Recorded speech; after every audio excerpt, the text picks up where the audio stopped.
is this? One can never watch enough television.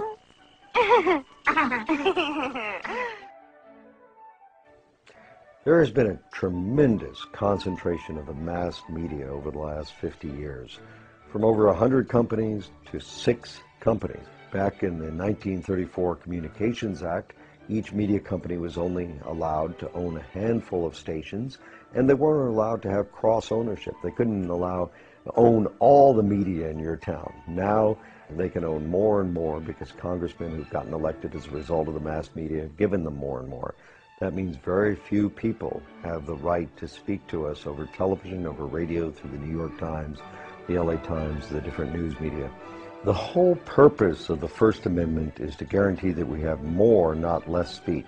However, when you start to get down and say only a few people can put up their soapbox, only a few people can address the audience, suddenly you've limited the amount of speech. Now that's the government control of speech. On the other hand, when those few people recognize that the government is the one that's licensed them to speak, they start to act in a way that's not going to jeopardize that relationship.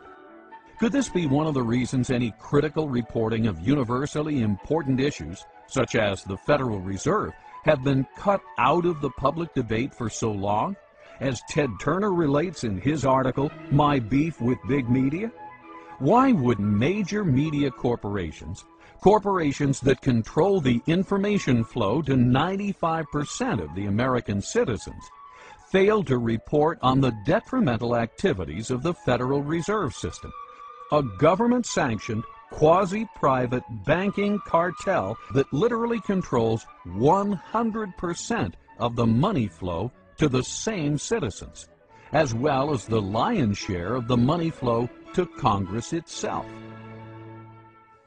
The amount of money it costs today to run for Congress or even to run for president is obscene.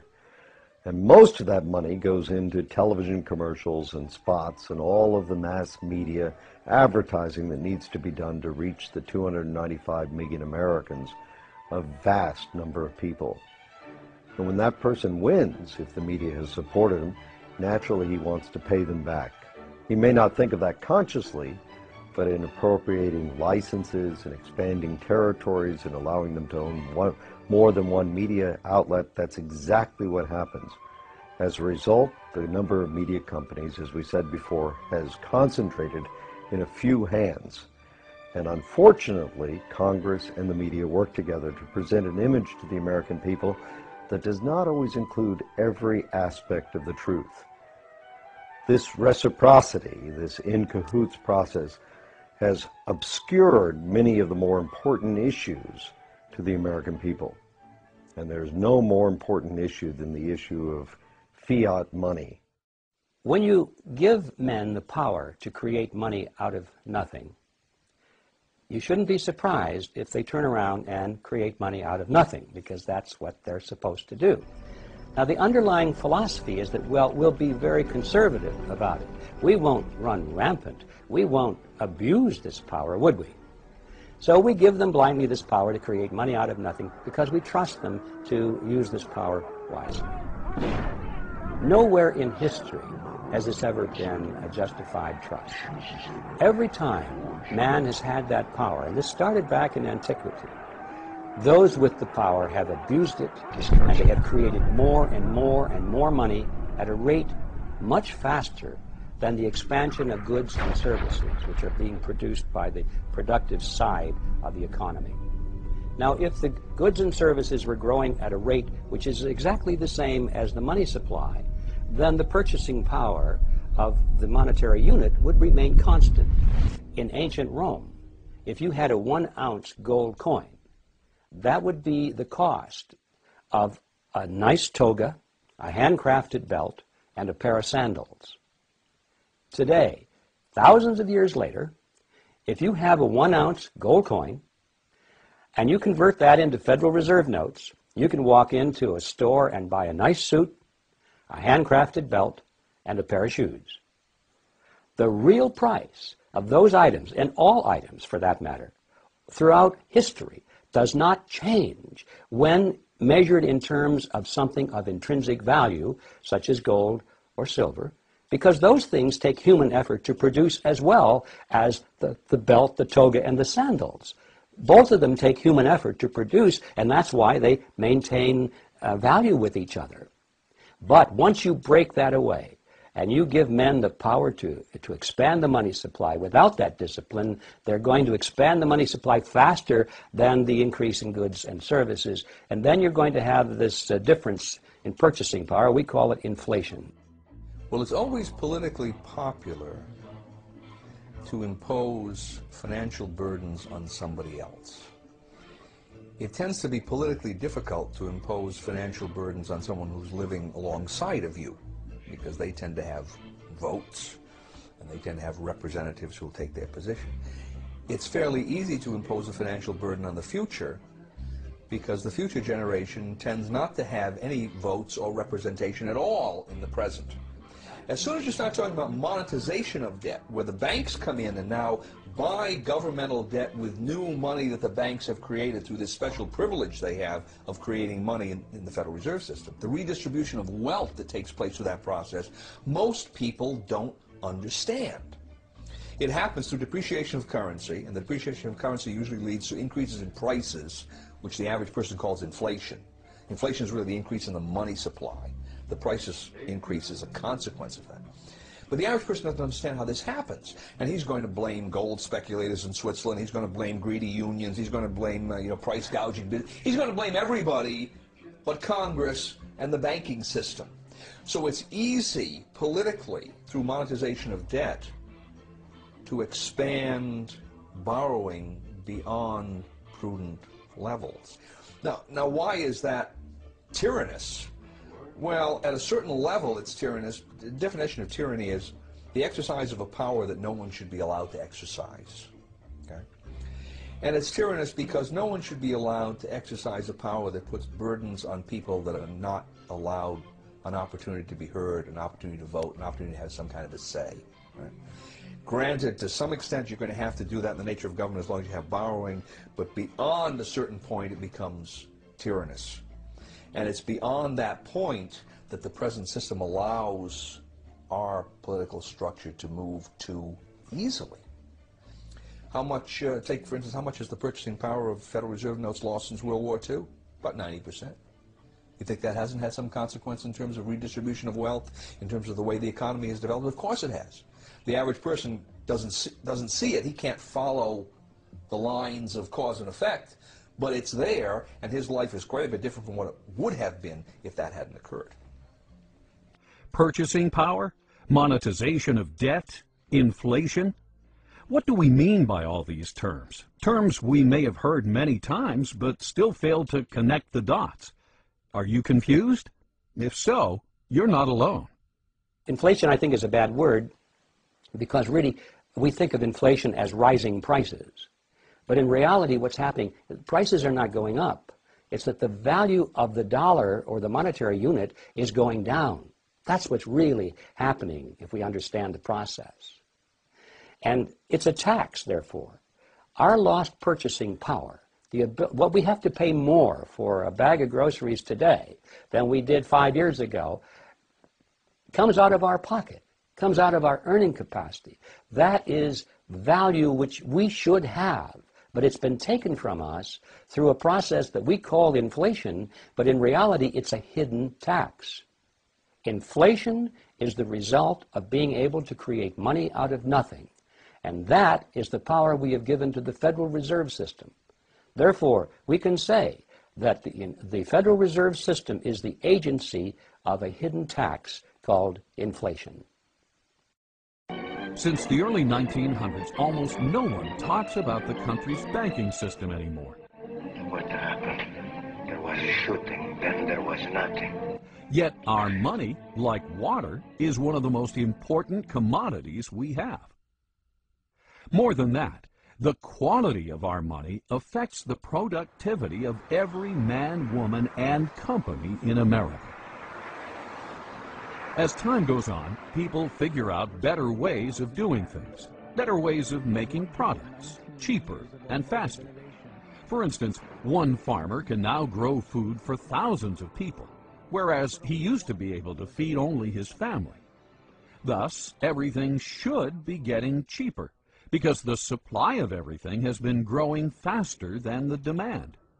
This is true even though the population has been growing as well. Unfortunately, this is not what we observe. With the exception of a few industries, like the computer industry, and products we import from places like China, it seems that almost everything is getting more expensive, but oftentimes cheaper in quality. How can this be? Over the decades, the productive energy of society seems to be getting siphoned off.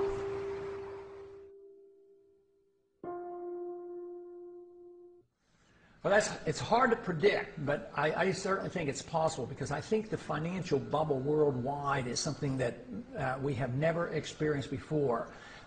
We've had tastes of that, but Alan Greenspan in one way is a genius, in another way he is an unbelievable threat to us.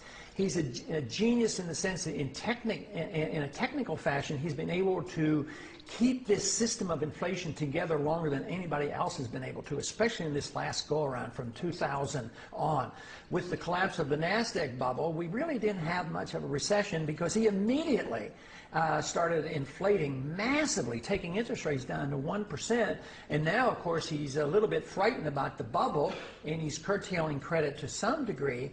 But the dollar has become the gold of the world. The world central banks have accepted the dollar as if it were gold. Greenspan claims that they have gotten the paper money to act as if it is gold, which I strongly disagree with, and all the hard money people disagree with. But I believe he's been capable of creating this huge financial bubble, and the world has not yet seen what may come of this. So I suspect that depending on when it comes and what we do, it could very well end up into a much worse situation than the Great Depression. But if the country decided, well, something has to be done, and we went to a gold standard and limited the creation of credit, curtailed the power of the Fed, I think it would iron out all our difficulties. When Argentina periodically would just quit inflating and maybe tie their currency to even the dollar, price inflation went like from hundreds of percent per year down to 2% or 3%. So it's rather rapid. So you would see an immediate benefit. You would iron out the severe swings in the business cycle.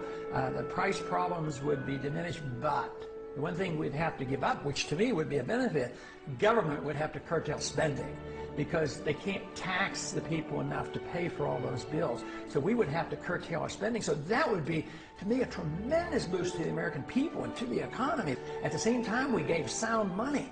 I mean, this would be fantastic. Within months, there would be some people who would suffer from the adjustment period, but it might be the people who have benefited so much over these years. But the average person, the poor person, the jobs would become available. So it would not take a long, long time. What would take a long time is if we refuse to consider it and the problems get worse and we have a severe recession or depression and huge inflation and we do all the wrong things. That is what we should work so hard against. We must get rid of the fiat money system. How do you do that? Well, the first step, of course, the big step, the biggest imaginable step, is for people to realize that they even have one. I mean, how many people walking up and down the streets that go into the polls each year and elect their leaders, how many people know that we have a fiat money system? How are we going to change that unless we have an understanding, an educational foundation at the electoral level? So this is where we have to start. Because so many people in the U.S. are now semi-illiterate, thanks to the government-sponsored public school system, it may be possible to stimulate a discussion on the Federal Reserve only through films and TV shows. In many ways, film has replaced the written word for the masses. What is the Federal Reserve System? It's where they generate the money, and they keep the money, I think. Federal Reserve System is a banking structure owned by the banks and run by the government. No, I don't know much about this. Okay, thank you.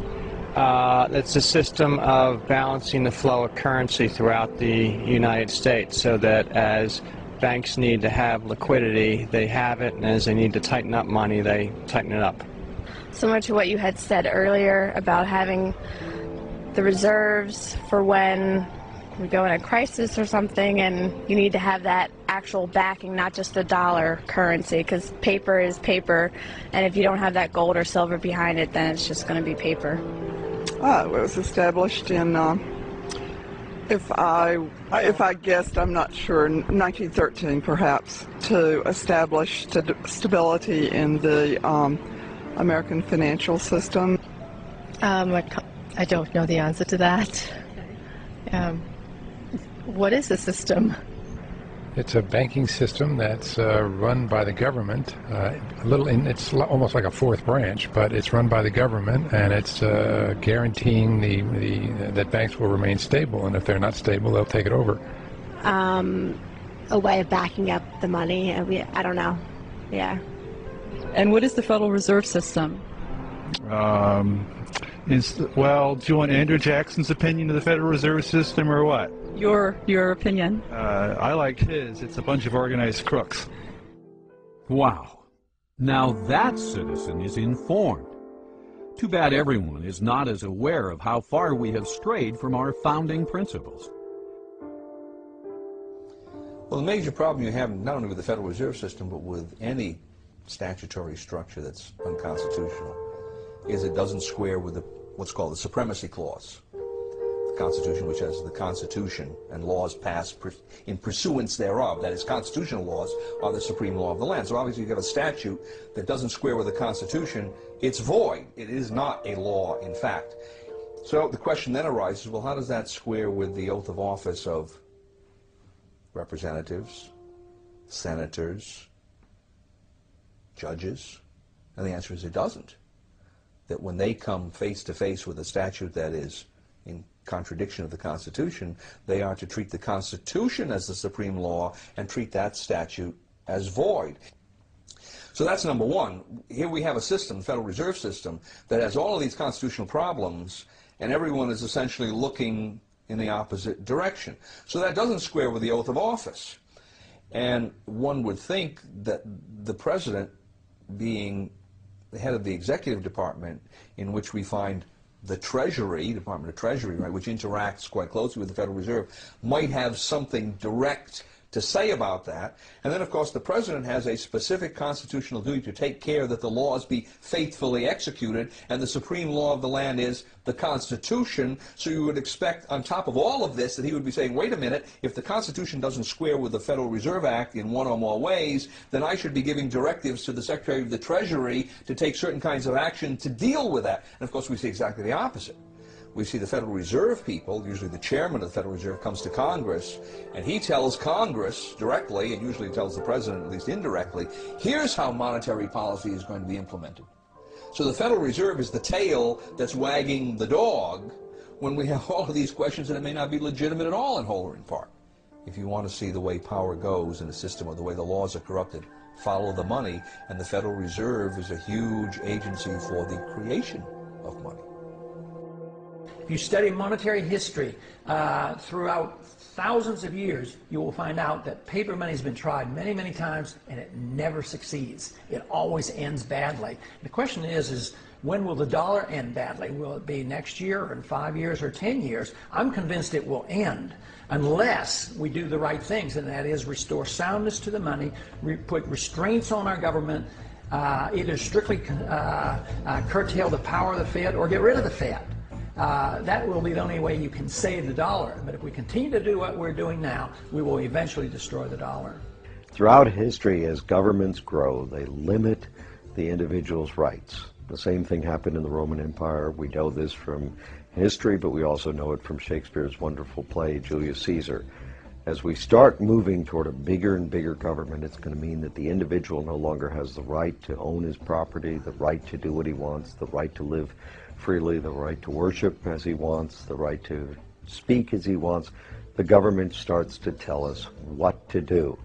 Most of the time they think they're telling us what to do in their best interest, but the trouble is that government, as Adam Smith pointed out, John Locke pointed out, as the great thinkers of all time have always pointed out, don't really know what's right to do.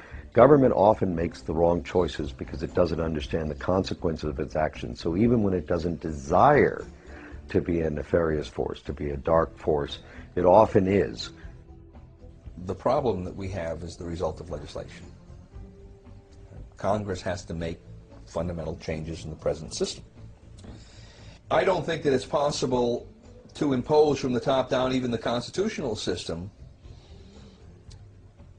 because no one out there now is used to using gold and silver as their money. So what needs to be done is to create a competitive system of currencies. Leave the Federal Reserve System there. Slowly, over 6 months or a year, take away some of its legal privileges. Its legal tender privilege, its privilege is the only medium to pay government taxes, so forth and so on. And over on this side, create a gold and silver system. And then you will have competition between the two, the paper money price structure and the gold and silver price structure. And it will be a competition. What happened is, in this competition, gold and silver would win out, because in competition, the free market usually wins out over governmental intervention and special privileges. And that's the reason we have governmental intervention and special privileges, to keep the free market from winning out. And that's why they go to government, to ask for legal privileges, all right? So that's the first problem. Now, the second problem is, I don't see that happening through Congress, because there are just too many loggerheads in Congress to get the thing started. So my suggestion is that it begin in some state, a small state, a state that probably has a certain amount of its taxes that it can hypothecate to gold. And if the system worked and more people were asking, then the state could expand the areas of taxation and bring more people into it. And eventually you would, if it worked, you would see the whole state, the state's monetary system, the government, state government, would be on a gold system. And then I would think as well, you'd begin to see that spreading into the economy. Now, if that were to happen, then I think other states would look at this and say, well, that makes sense. Let's begin to move in that direction. You could look at it essentially as a monetary insurance policy. You don't have to go beyond 10%, but 10% gold holding is perfectly prudent. And if something were to happen in the economy, if there were to be a monetary crisis, banking crisis, then the state could rapidly expand the system, because people would know how it operates. But the idea is to get the mechanism, as it were, on the table, so that people can see how it works, why it works, what its benefits are. They don't have to be afraid of it. And arguments along the lines of there's not enough gold and silver in the world to do this will, that kind of thing will be shown to be fallacious. Concerned citizens should be asking themselves questions like, why do you feel like you're on a treadmill that's constantly running faster? Hey. Why does it now take a two-income family to make ends meet, thus preempting women from their traditional role of providing stay-at-home child care? Why do we see a never-ending expansion of government, even though our elected officials endlessly promise to reduce it?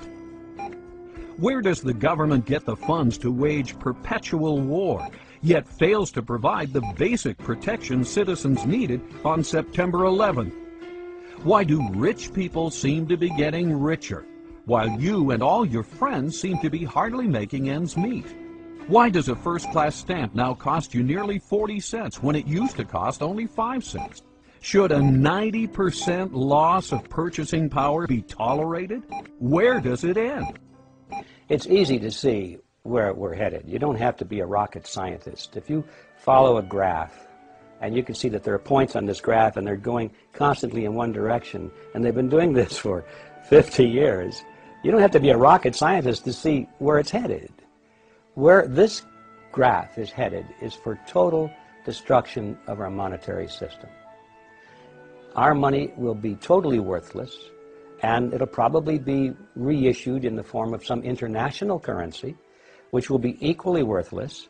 But the value to these people is that once it's on an international basis, there's nowhere else to go. Right now, if you don't like American dollars, you can buy Japanese yen. If you don't like that, you can buy Swiss francs. If you don't like that, you can move to whatever currency seems to be having a little better track record. Once there's an international monetary system in place, modeled completely and exactly after the Federal Reserve System, is exactly the same, then there's no place else to go, folks. You've had it. So that's where it's headed, and if we don't turn this thing around, I think we're going to be living in kind of a modern serfdom. And we'll be serving masters, and they won't be living in the big castles that we can see, at least, and say, well, that's where the master lives up there, and we're tilling his field. Our masters will be the bankers and the politicians, and they'll live in big houses, but they won't be castles. But we'll be serving masters nevertheless, and we'll be thinking they're wonderful people without realizing that they are our masters. If the United States went back to constitutional money, it would be an amazingly wonderful event, because it wouldn't be just going back to constitutional money. In order for that to happen, that means you'd have to assume a groundswell of awakening on the part of the electorate. And they would understand not only what's happening in the monetary system, but what's happening across the board in our political system. I think we would have a great resurgence of prosperity and tranquility. That means that the electorate would have to be questioning a lot of other things in our society as well. And I think we would see an improvement across the board, and I look forward to that day. Americans need to stay on top of one of their most influential institutions, the Federal Reserve System. They need to start asking questions, not only of their representatives, but of no less than the President of the United States, whose sworn duty is to uphold the law of the land, especially the supreme law of the land, the U.S. Constitution.